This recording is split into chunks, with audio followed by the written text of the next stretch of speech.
to the few people familiar with how things go on this channel, this probably seems mighty random. I usually don't do demo or preview videos. I like to have a really thorough grasp of the thing that I'm talking about, or at least a good grasp of most of it, but considering the subject at hand, I decided to make an exception. And wanted to get it out while the demo is still at least somewhat relevant and fresh in people's minds. See, I've been playing the Heroes games since I was 6 years old. Mind you, I've never been a professional or an expert or anything. This won't be from the perspective of someone who is clued into the deep intricacies and the meta of each individual game, town, unit, map, artifact, secondary skill. None of that. I'm just someone who's loved this series for a long time, got around to playing the demo the other day, and has thoughts to share. Regarding my series credentials, I started with Heroes 2 way back in '97, having seen it at a family friend's house and been completely mesmerized by how different it looked, sounded, and felt from my Super Nintendo and PlayStation games. It was like distilled fantasy and wonder, and the gameplay was so unlike anything else I had played, but also so completely fulfilling that it single-handedly opened my mind to the manifold experiences gaming could give me, basically gated me into video games becoming a passion as opposed to a passing fancy. It remains my favorite game of all time, and one of my biggest regrets as a collector is not having a complete boxed copy to call my own. After that, the release of each new game was basically a world-stopping event for me. I don't need to tell anyone watching this of the earth-shattering impact of 3, do I? Heroes of Might and Magic 3, the Slavic Bible, and God's perfect strategy game? Beyond that, 4 and 5 have their issues, but they're still very much of the kin, and I've actually been getting a bit of an itch for both of them lately. As for 6 and 7, well, honestly it's been so long that putting aside the general community revulsion, I genuinely don't remember what my feelings were, except that I perhaps hated them less than most others did. So yeah, this is pretty much all that's left physically of my long relationship with the series. We have an original Windows 95 copy of the first game. We have a half-broken, I think missing a disc version of Heroes 4. We have the limited edition of Heroes 5, of Might and Magic Heroes 5. Still a good game though. And lastly, we have the original manual from my first copy of Heroes of Might and Magic 2 from back in 1997. I know that there's a physical copy of Heroes 6 and the expansions to 5 somewhere in the house, but I couldn't find those offhand. Oh, and there's a collector's edition of Heroes 7 back there on the shelf. I'm not sure if you could see it, but it's all the way down there.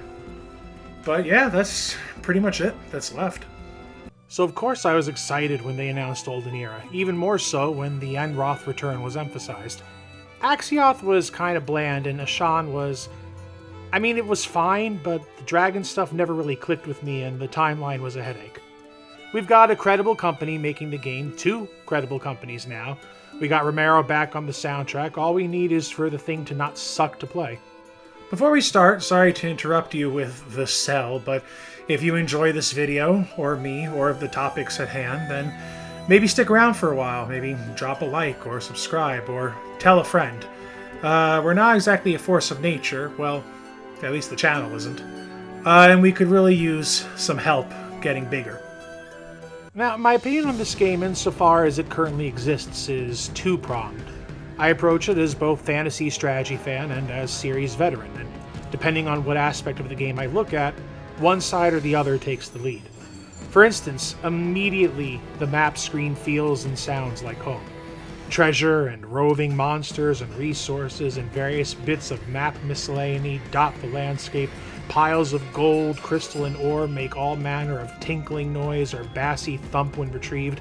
Visited dwellings induce spikes of deep brass and strings, the staccato rhythm of horse hooves, little critters darting in and out of map elements like trees and rocks. It all makes for the liveliest world map I think the series has seen, but one that is also so clearly Heroes. Now, this might seem like a bit of softball praise. After all, one of the core aspects of the series' identity should be the least they could get right? But consider how many reboots or modernized sequels of recent years and their vigor to streamline everything into oblivion, end up removing details both big and small that give a game its personality. Hell, remember, I think it was 6, where they initially weren't going to have town screens? You know, that thing that could maybe be more efficient, but has been part of the series' artistic DNA since the very first game? The devil's in the details with these games, and you notice when he's taking the day off. Speaking of castle screens, we've got some pretty good ones here so far. Full disclosure, at the time of recording I've played through the tutorial, where all my footage is from, and several matches as Temple and Necropolis. Anyway, the castle screen seems to be aiming for an almost diorama effect, separate from the 2D of early games, the 3D of 5, but with more life and motion than what I remember of 6 and 7. Actually seeing units wandering the streets and between buildings, birds circling taller structures, and even construction animations feeling more vigorous and fun, with new buildings variably shooting out of the ground as they arrange themselves, or structures bouncing during upgrades. Moving on, I've read some of the discourse, as it is, regarding the unit design, with some decrying it as cheap or looking like some mobile game, and that's a bit of a hard one to talk about.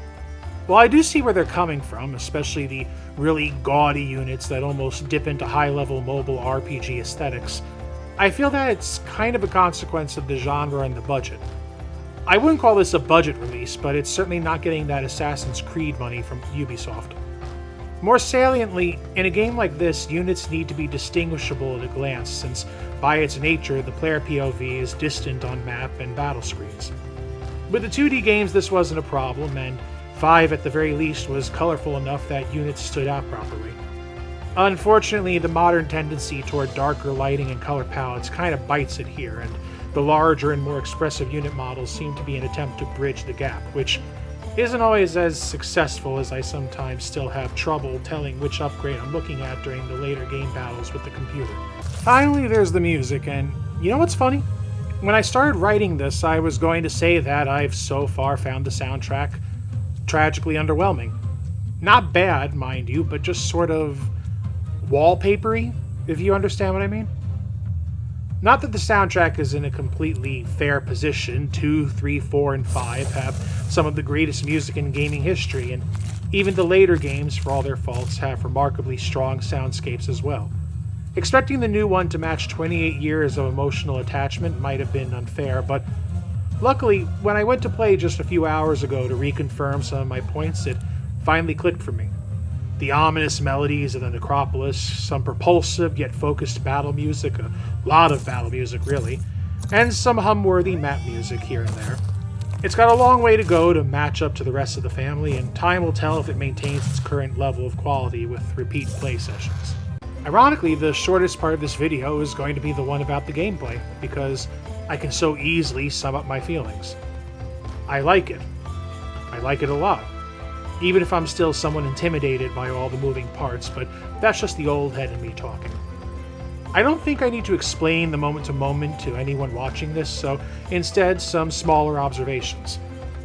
The sheer volume of upgradable and strategically customizable stats for your heroes, your units, your economy, it's fantastic, and is going to be a real boon to repeat playing and expression through tactics. It honestly feels like there's 1,000 different playstyles, evoking the same breadth of approach that so many people praise about those early games. Skills and sub-skills for the skills and spell levels and unit levels. Oh, definitely a good idea to go back to the branching upgrades, which I think was last seen in Heroes 5, allowing even finer control over the makeup of your army, although admittedly some of them have pretty clear winners regarding which upgrade is better. The only part I'm a little shaky on so far is combat abilities and the point charge ecosystem. I find that charges seem to collect either too slow or too fast, and can never effectively fit them into my strategy, again big asterisk since I'm still new to it. Also, while unit skills are neat and add even more versatility to your army, I've found most of them to be more novelties than actual vital bits of battle tech. Again, considering that I'm still under 5 hours, this can all be on me for not having wrapped my head fully around it, but as it is, I tend to just use old-fashioned tactics instead of fancy unit tricks to win most fights. And that's really it so far. There's a more than fair chance that most of these opinions change nearly completely with another 10 hours or so of experience under my belt, but Considering how much this series means to me, even if no one sees it, I just really had to get my 2 cents in there early. Olden Era is shaping up to be exactly what the series has needed since 2008. While it's not new for the games to have obviously loving hands put to them, the previous few had many open series lovers working on them, it is new to let those teams experiment with tweaking and expanding the formula instead of just trying to make Heroes 3 again. I've struggled to come up with something more clever or pithy to end this video on, but the long and short of it is that it feels like Heroes in the ways that matter and feels new in the ways that matter as well. And I can officially be excited for the full version, or the mostly full version. This early access nonsense annoys me, but yeah, when they have more to give, I'll be raring to go.